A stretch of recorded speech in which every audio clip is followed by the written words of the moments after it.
Hello, friends, and welcome back to Stories About Entitled People. The first story seems to me like petty revenge, equivalent to leaving a passive-aggressive note on the fridge, but on a much larger scale. More like a giant sign that the neighbors can see. But before we begin, best way to support our channel is to leave comments, like, and subscribe with the turned-on bell so you don't miss the new video every single day. Here we go. You are parked illegally. Don't you hate it when you find your parking spot occupied by strangers? The shop I worked at had an empty yard behind it, which you could just squeeze 4 cars into a 2x2 arrangement. We used this to provide parking for our staff who would often be working late shifts. With the lack of free parking in that busy shopping district, many people were tempted to borrow our parking spots for 5 minutes, which, as you know, is illegal parker lingo for all day. Given the layout of the yard, the illegal parkers would normally block off 2 spots or risk getting parked in. Occasionally, they would block all 4. My colleagues and I were sick of not having anywhere to park several times a week, so armed with a printer, A4 paper, and a giant UHU glue stick, I set about on my quest for petty revenge. You are parked illegally. You have taken up 2 parking spots that the occupants of this property have paid to use. Because of your actions, 2 local workers won't have staff parking today and will lose most of their day's wages to a parking station. Your license plate number has been recorded. If you're caught using these spaces again, further action will be taken up to and including the towing of your vehicle. I printed out a bunch of these and started sticking them to cars that parked there. The title was in giant 80-point font that could be read from across the road. It makes for a very embarrassing billboard. The notices were glued to both rear passenger windows. The entire back surface of the notice was plastered with glue, leaving no air pockets. The amount of glue ensured that the paper would only tear away in tiny strips, leaving the bottom layer intact.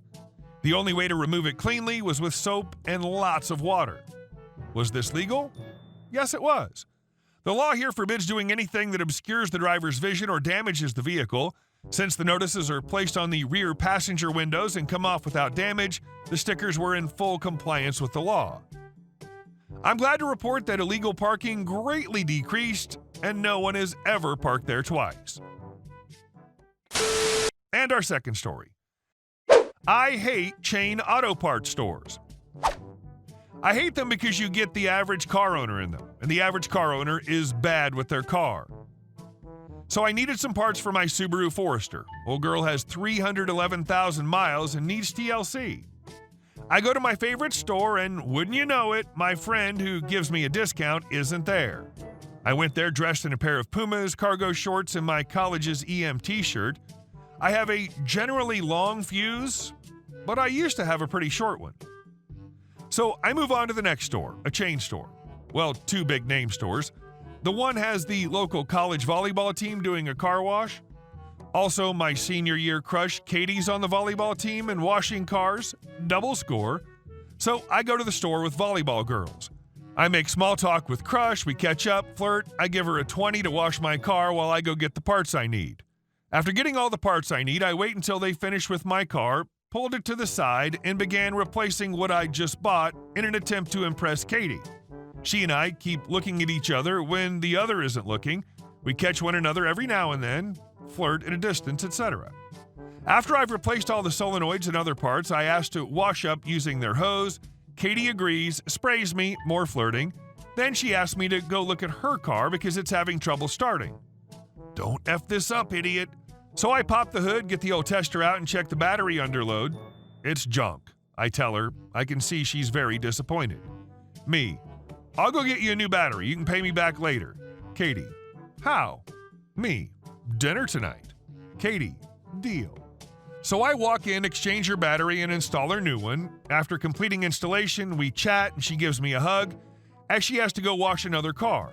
I start to walk away to leave so I can get ready for my date and clean my place. Wishful thinking. When a woman walks up to me, picture your average leg beard. LB. You need to help me. Me. Are you injured? LB. No, but you helped her. I saw you working on someone else's car. Is it another pretty girl slut? Do employees here only help skinny girls? Me. Lady, I don't even work here. That other car was mine. LB, where's your manager? I want you fired for fraternizing and working on personal vehicles. Me, that's a good idea. I'll go get him.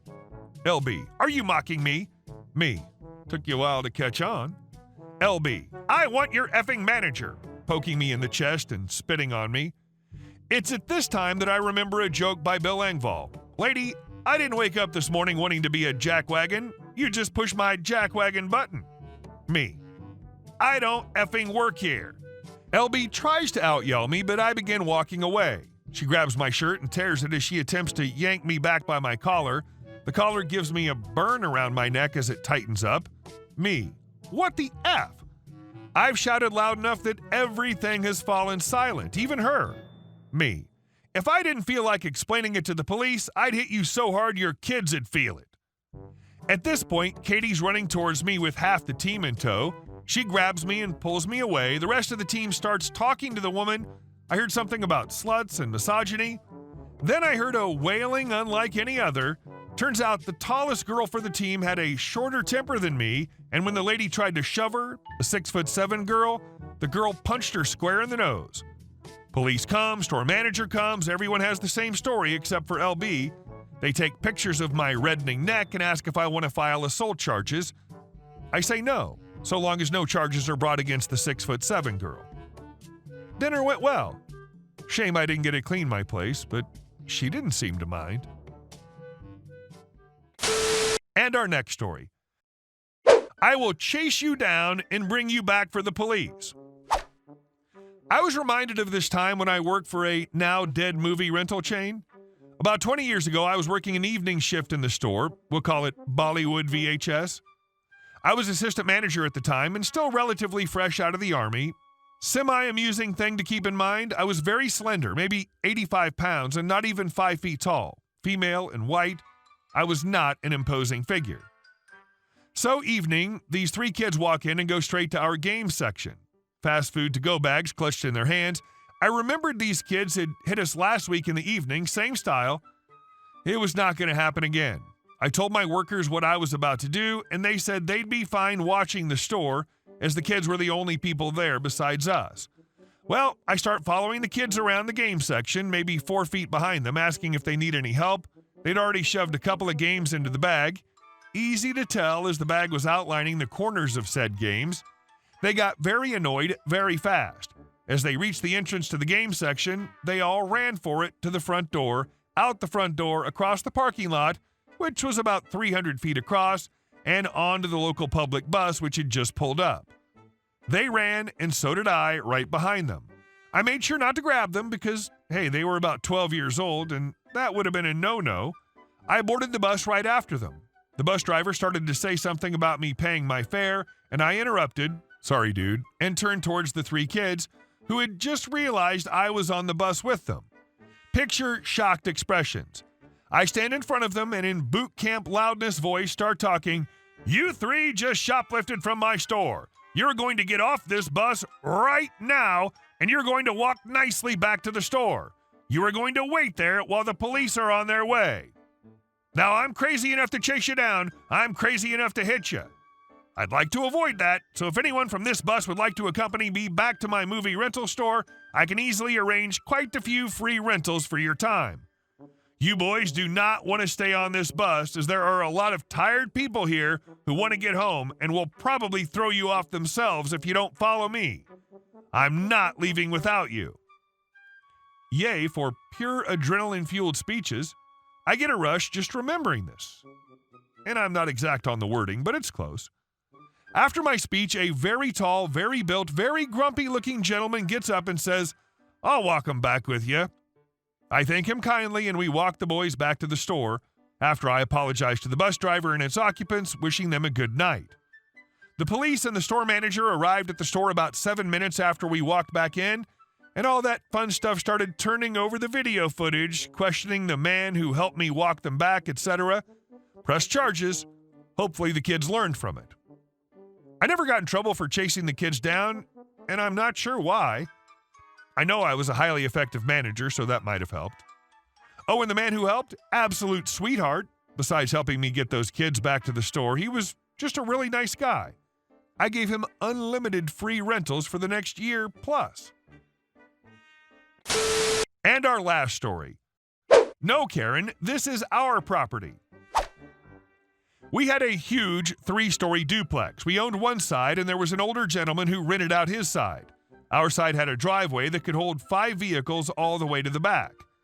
The new tenants on the other side were told by her landlord that our driveway was not his and that she and her boyfriend could not park in our driveway at all. Plus, they were to only use the front yard on their side. Now, this woman had fights with every one of our neighbors except for us. She threatened a police officer who lived on our other side and whose driveway was next to ours. This woman was just a vapid, hostile woman. The kids continued playing on our side and leaving their bicycles and scooters on our side, their snack and juice wrappers, and I complained to her as it looked bad and she had taken to parking us in because she couldn't find parking.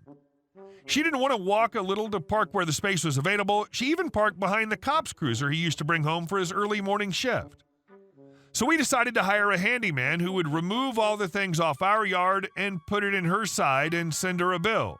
She defied that, and he kept billing her. And she continued parking in our driveway. So we had her vehicle towed. Her landlord was getting lots of complaints. The cops were always at her house because she was fighting with everyone over everything. They arrested her 4 times, at least from what I saw her being taken away. So she got evicted. A couple of us neighbors had to get a restraining order against her. She was not allowed on our street and near our vehicles or us. So her getting kicked out and towing her vehicle was a good slap on her smug face. I heard that she was evicted from her other home before she moved next door. Hey guys, thank you all for watching the video. I'll see you in the next one.